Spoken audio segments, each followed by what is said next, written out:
So, Billi, Parliament resumed this week. It was the first sitting week back after an extended winter break. And the big topic that everyone seems to be talking about is gambling. And that's because the government's currently preparing to introduce its legislation to deal with the rise in online gambling. Now, I do think that sometimes we talk about gambling, but we don't really set out the problem. And I think that it's important to set out the problem so that we know what the government is trying to solve. Now, the issue is this. Australians spend and lose more money to gambling than people in any other country in the world.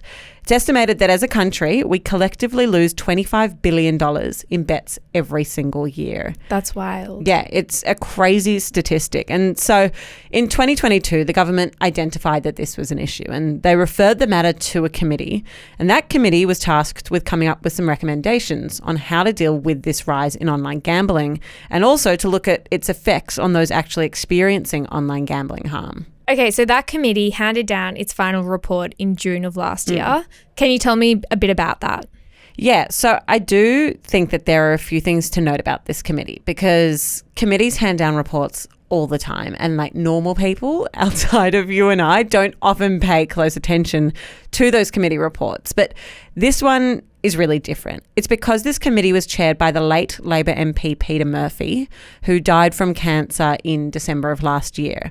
The committee that she was leading recommended that the government should adopt a full ban on online gambling advertisements in a phased approach. The reason that this is coming up and that this is becoming such a big talking point is because that recommendation that I just said is largely seen as Peter Murphy's legacy. So, you know, she was this really beloved member of the Labor Party, and now people are saying that however the government responds here is more than just about gambling. It's also about honouring Peter Murphy's legacy.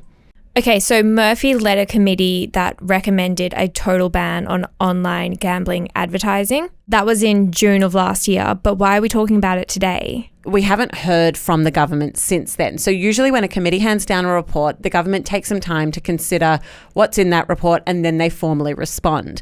And so the conversation now is that the government is getting ready to formally respond, and that formal response from what we are hearing isn't what the committee actually recommended. So I want to just really quickly read out exactly what the recommendation was, because I think then you can compare it to what we're hearing the government is going to try and propose.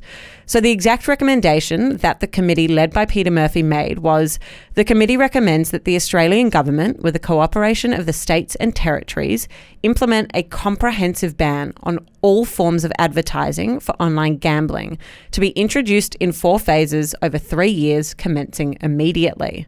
And so they're not suggesting there that tomorrow you turn off all online gambling ads. They're saying this needs to be a phased approach, but there needs to be the plan to phase it out entirely. But that doesn't seem to be the way that the government is going. And so earlier this month, this story made its way back into the headlines because the 9 newspapers reported that the government is now considering a partial ban rather than the full ban that was recommended. What's also interesting about that is that Peter Murphy was Labor and this is a Labor government responding. And that's why it's so tense, because they're saying you tasked this former Labor MP with bringing you answers and she is no longer there and you are not doing what she recommended. And that's like, it's also a really deeply emotional thing. You know, all of these people, I've never read about someone who was more beloved by a party. And so now it's feeling quite personal, which is a really interesting element to it. So Murphy recommended a total ban. We now know that the government is more considering a partial ban. What do we know about what a partial ban would look like? Well, again, I think it's important to know that the government hasn't explicitly said anything on the record. We are relying quite a bit on what the 9 papers are reporting.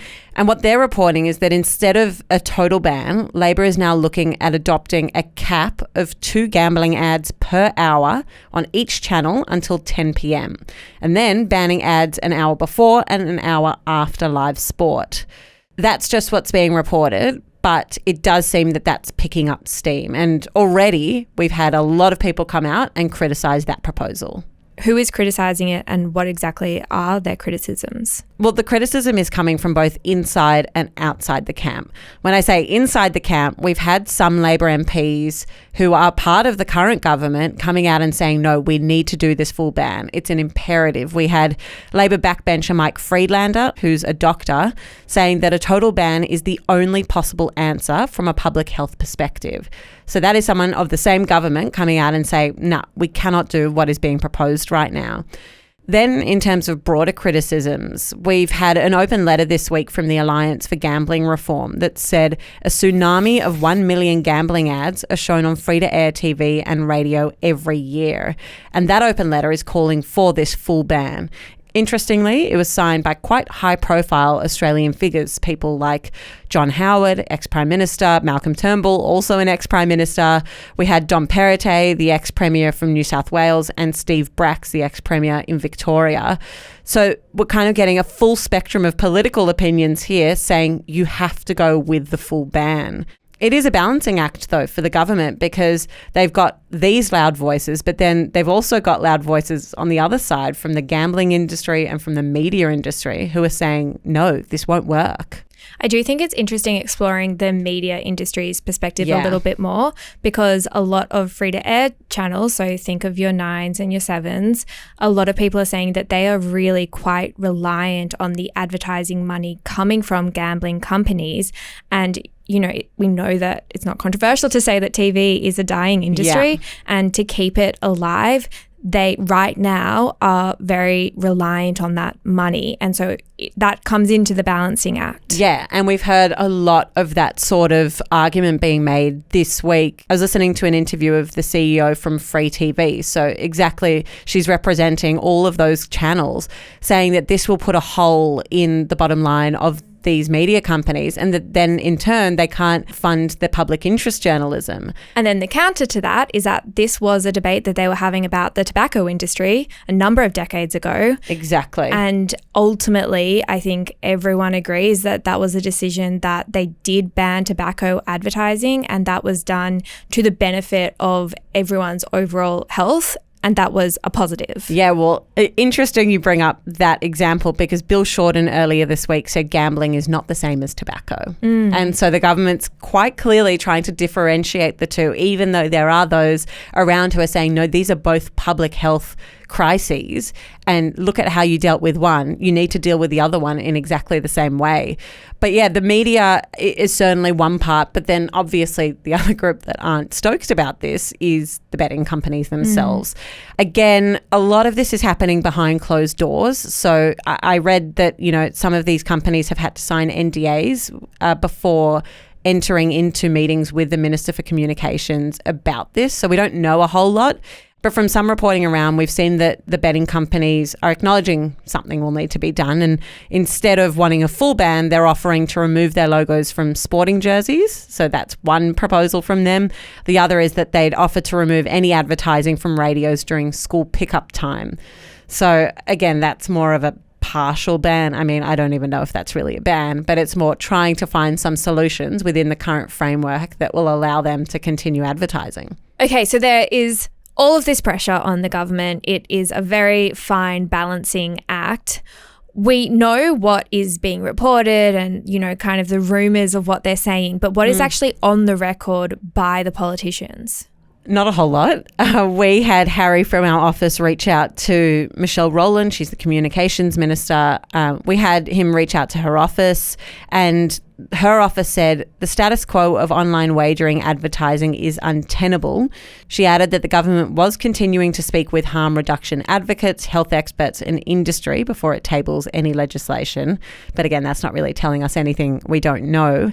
On the other side of politics, we had Liberal Senator Jane Hume say on Q&A earlier this week that you have to find the right balance. She said it's not an illegal pastime. Adults can participate by choice. So that shows that, again, within parties, within the Liberal Party, there is not consensus about what should be done on this issue. Exactly. A Liberal elder in John Howard is saying you need a total ban, and then a current coalition senator, Jane Hume, is saying the opposite. Really interesting. It is quite a divisive topic.